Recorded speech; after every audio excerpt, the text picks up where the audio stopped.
All right, welcome back. This is part 2 of turning this reef aquarium into a self-sustaining ecosystem. And today we're focusing on automation, mostly for auto top-offs and feeding of frozen foods. So anyway, today we have 3 objectives. First, we're gonna be setting up this auto top-off that I got for Cyber Monday to replace my inconsistent water refilling. Next, we're gonna test this 3D printed frozen food feeder, so hopefully it works. And finally, we'll just add some biomedia to the canister filter because this guy recommended adding some of that, so yeah. So here we have USeek Auto Top Off. Really nice packaging, and ooh, they gave me a little business card. All right. So yeah, right now I'm just gonna unbox all the components and lay them out for you guys. All right, here's everything laid out. We have pump, tubing, the sensor. So that's the pump. That's the tubing. We have a lot of tubing. I'm gonna untie this. All right, now after I've untied it, I'm gonna try to put it onto the pump, and it doesn't fit. All right, let me show you guys a cool trick.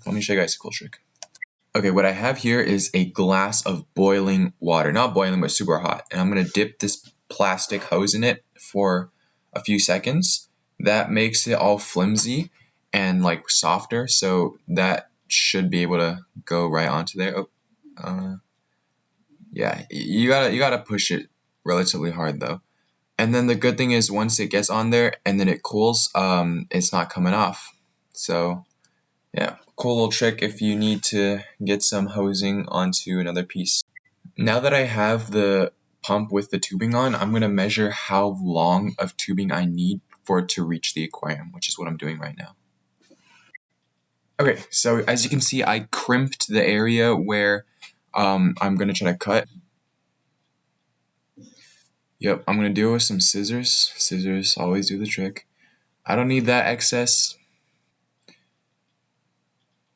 And now is time to just set up the sensor.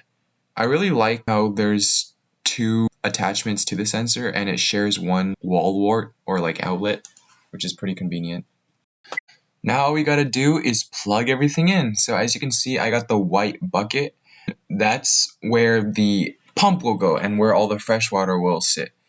And what I'm doing right now is I'm attaching actually the canister filter, one of the pumps, specifically the J-Bow pump, and my auto top off onto this white extension cable so that when I do a water change and the water level drops, I can just unplug the white extension to unplug all 3 of those things so that the pump doesn't go out of water, the canister doesn't make a big mess because the output is way above the water level, and the auto top off doesn't kick on when I'm trying to do a water change.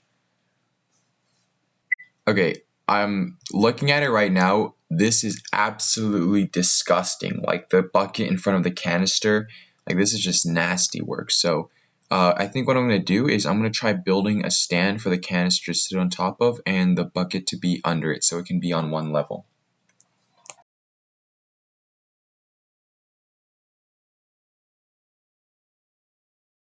All right, so this is the final design. It's going to be like a stand, like that, and the top view is basically going to be, in total it'll be 13.5 inches, but there will be this little gap here. So this rectangle is where the canister filter will fit, and this little gap is to make it easier to pour water in, so I don't have to take the freaking bucket out every time I have to refill it. All right, now let's just find some wood.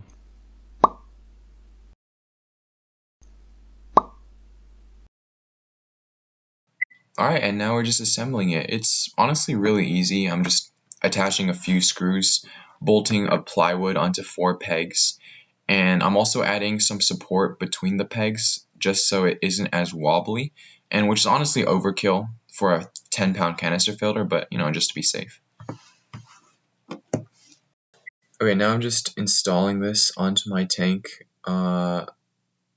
Yeah, and it's a little challenging because now I gotta change the angle of like the canister filter's tubes and stuff, but I think it looks pretty good. Also, sorry about my freaking underwear popping out. I wasn't wearing a belt, so yeah, I'm gonna just fill it with water and lower the water volume to where the sensor is, and it should be all good.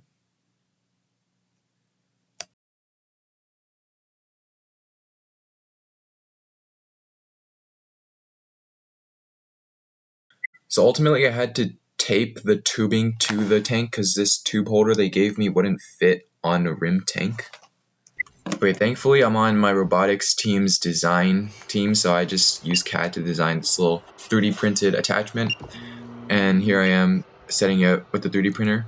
But seriously, we gotta start showing some love to rimmed aquariums. Like even lights sometimes, they don't even fit on rimmed aquariums. But here's the final product.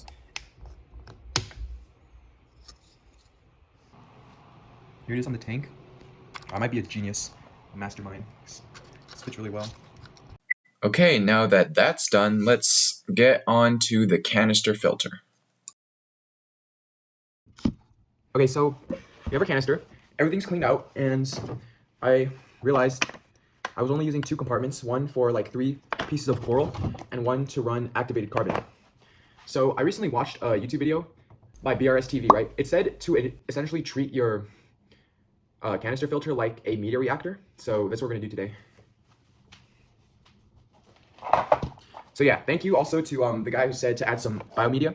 So what we're gonna be doing today is we're gonna be adding just a few more coral skeleton for some surface area, like so. And then we're gonna be adding something to another one of the compartments, the matrix, high capacity biofiltration. I used to run this stuff and then I stopped because I had to like rinse the dust off of it in salt water, which is extra annoying every like month or so. It says use 1 liter for every 200 gallons. So that's around half a liter.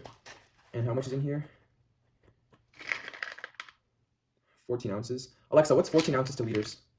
14 fluid ounces is about 0.414 liters. By the way, I've got a brand new... So it's about a little under half, like a third of this, which is about all that's left, so that's all I'm gonna use.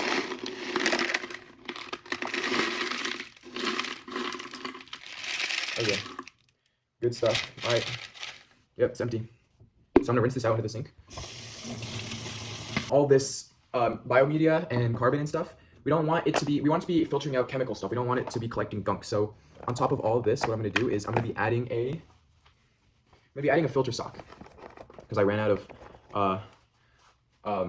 filter floss. But honestly, filter floss is so much better than filter socks because they're so cheap. For one, you could get them at like Marshalls or something, and you can just throw them away. You don't have to like keep reusing them or washing them and reusing them like filter socks. But it's also part of the reason why I stopped using it, because even though it was effective, I feel like it was so wasteful. You know, every time I would fill 2 of these baskets with filter floss, and then every month I would take it out and throw it away.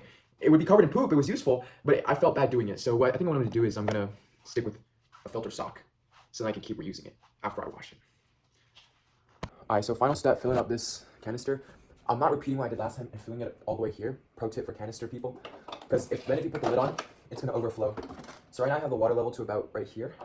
I'm gonna flip the lid on. I'm gonna reattach it. You know, you gotta be 1 step ahead, you know what I'm saying? Oh, I hate changing the canister filter. It's honestly like torture, man. But I guess it is what it is.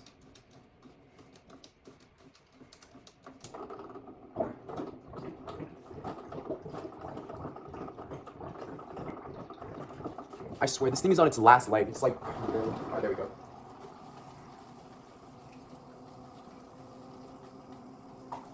We good? We're chilling.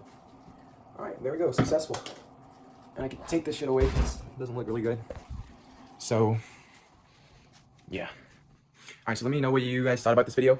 I decided, actually, you know, we're not doing this auto feeding thing because, come on, man. Like, am I really gonna have to have an automatic feeder for frozen food? I feel like, honestly, feeding the tank... Sorry. Okay, I'm just gonna talk for now. But I feel like, honestly, feeding the tank is it's like a time where you can actually enjoy the tank, right? You put the food in, you watch the fish swim around, and you can kind of see the corals with their feeding tentacles out. So, I mean, I don't want to automate everything. Like, that's taking the joy out of fish keeping. But, so yeah, that's why I'm not going to have an auto feeder for my frozen food. So I didn't make that. That's not going to be in this video. It's not going to be in any video. It's never going to happen.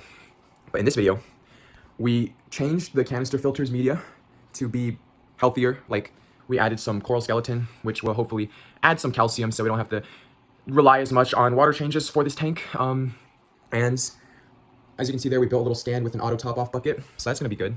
That's not, you know, adding water is always annoying. Come back from school, first thing I got to do is add water. Wake up at 6 a.m. before I go to school. First thing I got to do is add water. And 50% of the time, the water spills into the floor, which is super annoying.